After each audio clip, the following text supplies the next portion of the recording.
নমস্কাৰ লৈ আহিছো এই মুহূৰ্তত এটা গুৰুত্বপূৰ্ণ খবৰ কোন হ'ব বিজেপিৰ ৰাজ্যিক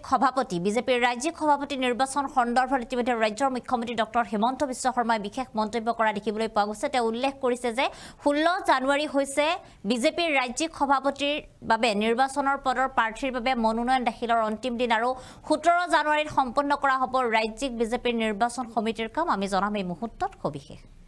আমি জনাইছো এই মুহূৰ্তত এটা গুৰুত্বপূৰ্ণ খবৰ 17 জানুৱাৰীত সম্পন্ন হ'ব ৰাজ্যিক বিজেপিৰ নিৰ্বাচন সমিতিৰ কাম ইতিমধ্যে ৰাজ্যিক বিজেপিৰ নিৰ্বাচন সমিতিৰ কাম 17 জানুৱাৰীত সম্পন্ন কৰা হ'ব আৰু মনোনয়ন দাখিলৰ অন্তিম তাৰিখ হৈছে 16 জানুৱাৰী যিকেইগৰাকী ব্যক্তিয়ে তেওঁলোকে বিজেপিৰ ৰাজ্যিক সভাপতিৰ বাবে তেওঁলোকৰ নিজৰ প্ৰাৰ্থিত্ব আগবঢ়াইছে তেওঁলোকে 16 জানুৱাৰীৰ পূৰ্বে দাখিল কৰিব লাগিব আৰু এখন মনোনয়ন পত্ৰ দাখিল হ'লে তেৱেই হ'ব পৰৱৰ্তী সভাপতি এখনতকৈ অধিক মনোনয়ন দাখিল হ'লে অনুষ্ঠিত হ'ব নিৰ্বাচন যদি এখনতকৈ অধিক পত্ৰ দাখিল কৰা হয় তেনেহলে নিৰ্বাচন অনুষ্ঠিত হ'ব ৰাজ্যিক বিজেপিৰ সভাপতি নিৰ্বাচনৰ সন্দৰ্ভত মুখ্যমন্ত্ৰী ডক্টৰ হিমন্ত বিশ্ব শৰ্মাৰ বিশেষ মন্তব্য ইতিমধ্যে ৰাজ্যৰ মুখ্যমন্ত্ৰী ডক্টৰ হিমন্ত বিশ্ব শৰ্মাই বিজেপিৰ পৰৱৰ্তী ৰাজ্যিক সভাপতি কোন হ'ব তাক লৈ বিশেষ মন্তব্য কৰা দেখিবলৈ পোৱা গৈছে কিয়নো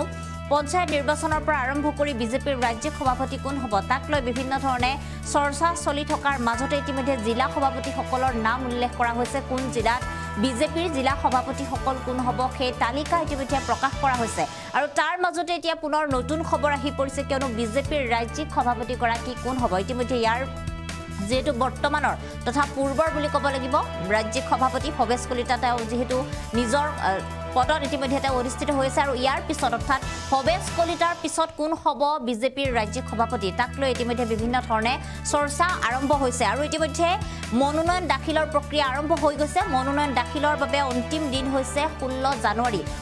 জানুৱাৰীৰ পূৰ্বে আপুনি যদি বিজেপিৰ ৰাজ্যিক সভাপতিৰ বাবে আপোনাৰ নিজৰ নাম দাখিল কৰিব বিচাৰে তেনেহলে আপুনি তাৰ পূৰ্বে কৰিব লাগিব আৰু 17 জানুৱাৰীত সম্পন্ন হ'ব ৰাজ্যিক বিজেপিৰ নিৰ্বাচন সমিতিৰ কাম আৰু ইয়াৰ মাজতে মুখ্যমন্ত্ৰী গৰাকীয়ে উল্লেখ কৰিছে যে যদিহে ৰাজ্যিক বিজেপিৰ সভাপতি নিৰ্বাচনৰ বাবে যদি এখন পত্ৰ দাখিল কৰা হয় তেনেহলে তেৱেই হ'ব বিজেপিৰ পৰৱৰ্তী ৰাজ্যিক সভাপতি আৰু যদি এখনতকৈ অধিক পত্ৰ দাখিল কৰা হয় অৰ্থাৎ কেইবাজনো যদি প্ৰাৰ্থী থাকে তেনেহলে তেওঁলোকৰ মাজত নিৰ্বাচন অনুষ্ঠিত হ'ব আৰু এই নিৰ্বাচনৰ পিছত যি গৰাকীয়ে অধিক ভোট পাব সেইজন ব্যক্তিয়ে হ'ব বিজেপিৰ পৰৱৰ্তী ৰাজ্যিক সভাপতি ইতিমধ্যে এই সন্দৰ্ভত মুখ্যমন্ত্ৰী গৰাকীয়ে এনেদৰে মন্তব্য কৰা দেখিবলৈ পোৱা গৈছে আৰু এই মুহূৰ্তত আমাৰ হাতত মুখ্যমন্ত্ৰী গৰাকীৰ সেই মন্তব্য আছে সেই মন্তব্য আমি আপোনালোকক শুনাইছো 17 তাৰিখে আমাৰ ৰাজ্যিক সভাপতি নিৰ্বাচন প্ৰক্ৰিয়া সম্পূৰ্ণ হ'ব অহাকালি নিশা 7 বজালৈকে মনোনয়ন পত্ৰ দাখিলৰ সময় থাকিব যদি এখন মনোনয়ন পত্ৰ থাকে তেতিয়াহ'লে আমাৰ 17 তাৰিখে 11টা বজাত তেখেতক সভাপতি হিচাপে ঘোষণা কৰা হ'ব যাৰে নামাঙ্কন পত্ৰ থাকে আৰু যদি নামাঙ্কন এখনতকৈ অধিক থাকে তেতিয়াহ'লে আমি তাক আমাৰ যিসকল ষ্টেট কাউন্সিলৰ মেম্বাৰ নিযুক্তি হৈছে তেখেতসকলৰ ভোটদানেৰে আমাৰ সভাপতিজন নিৰ্বাচিত হ'ব কিন্তু আমাৰ দলৰ পৰম্পৰা অহাকালি আমাৰ ৰাষ্ট্ৰীয় সাধাৰণ সম্পাদক সুনীল বানচালজী আহিব সম্বিত পাত্ৰ আহিব আৰু আমাৰ প্ৰভাৰী হৰিশ দ্বিবেদী আহিব তিনিওগৰাকীয়ে আমাৰ দলৰ নেতৃবৃন্দৰ লগত কথা পাতি সভাপতি পদৰ বাবে যিমান দূৰ সম্ভৱ এজন উমৈহতীয়া প্ৰাৰ্থী স্থিৰ কৰিব আৰু সন্ধিয়া 7 বজাৰ পৰা নামাঙ্কন পত্ৰ দাখিলৰ প্ৰক্ৰিয়া আৰম্ভ হ'ব আৰু শ্ৰী গজেন্দ্ৰ সিং শেখাৱত কেন্দ্ৰীয় মন্ত্ৰী তেখেতে নিৰ্বাচনী পৰ্যবেক্ষক হৈ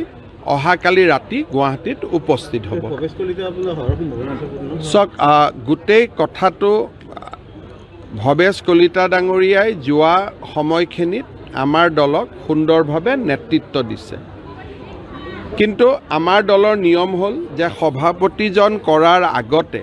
দলৰ এটা বিশেষ পৰ্যবেক্ষকৰ দল আহি আমাৰ সকলোৰে লগত কথা পাতি এজন ঐক্যমতৰ প্ৰাৰ্থী নিৰ্বাচিত কৰিব আৰু সেই ঐক্যমতৰ প্ৰাৰ্থীজন কোন হয় আজিয়ে মই ক'ব নোৱাৰো যেহেতু সেই প্ৰক্ৰিয়াটো অহাকালি হ'ব তাৰ পিছত নিৰ্বাচনী অবজাৰ্ভাৰ আহিব কেন্দ্ৰীয় মন্ত্ৰী গজেন্দ্ৰ সিং শেখাৱতক আমাৰ ইয়াৰ নিৰ্বাচনী অবজাৰ্ভাৰ কৰা হৈছে গতিকে গোটেই বিষয়টো অহাকালি পৰিষ্কাৰ হ'ব আৰু 17 তাৰিখে 11 বজাৰ পিছত এই গোটেই সংগঠন পৰ্বৰ যিটো